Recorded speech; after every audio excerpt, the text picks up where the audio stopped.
जैसे जैसे हरियाणा विधानसभा चुनाव नजदीक आ रहे हैं, कांग्रेस पार्टी की अंदरूनी कलह उभर कर बाहर आ गई है। पार्टी की प्रमुख दलित नेता कुमारी शैलजा इस कलह के केंद्र में है और उनकी नाराजगी ने पार्टी के भीतर बड़ी हलचल मचा दी है। 5 अक्टूबर को होने वाले इन चुनावों को कांग्रेस के लिए बेहद महत्वपूर्ण माना जा रहा है, क्योंकि पार्टी 1 दशक के बाद राज्य में सत्ता वापसी की कोशिश कर रही है और इस बार आसार कांग्रेस के पक्ष में भी दिखते हैं।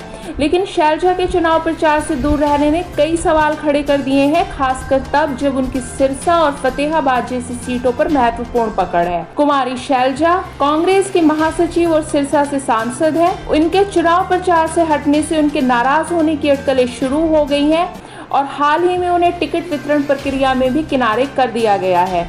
रिपोर्ट्स के अनुसार शैलजा इस बात से बेहद नाखुश हैं कि पार्टी के नेतृत्व ने उनके करीबी सहयोगी अजय चौधरी को नरवाना सीट से उम्मीदवार बनाने के उनके अनुरोध को अनदेखा कर दिया।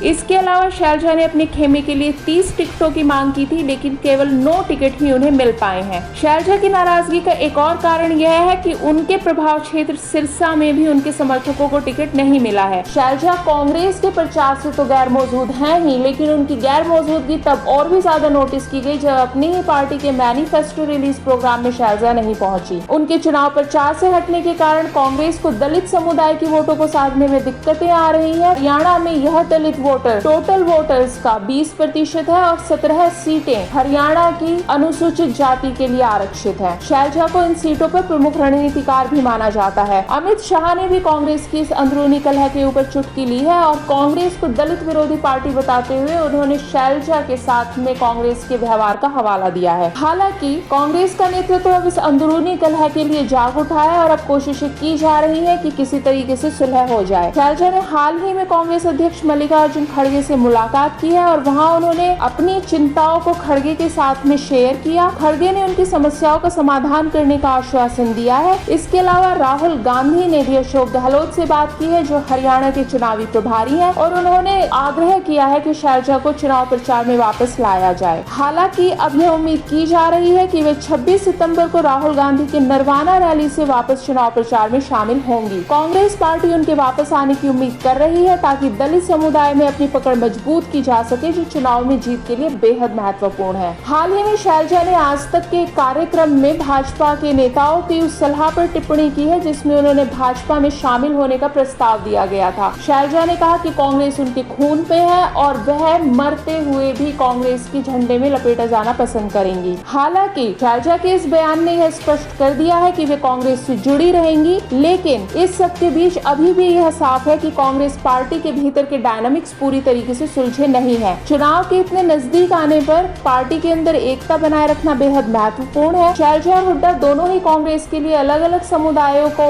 प्रतिनिधित्व करते हैं और कांग्रेस इन दोनों में से किसी की भी नाराजगी मोल लेने का खतरा नहीं उठा सकती। इन चुनावों में कांग्रेस की सफलता इस बात पर तय करेगी कि कांग्रेस का नेतृत्व इस अंदरूनी कलह को कैसे सुलझाता है। अब चूंकि शैलजा चुनाव प्रचार में वापस आ रही है, तो उम्मीद यह है कि कांग्रेस एकजुट होकर चुनावों में उतरेगी और कांग्रेस की इस अंदरूनी कलह को सुलझाने में सफलता ही इस बात को तय करेगी कि कांग्रेस 10 साल बाद दोबारा राज्य की सत्ता में वापस आ पाती है या नहीं।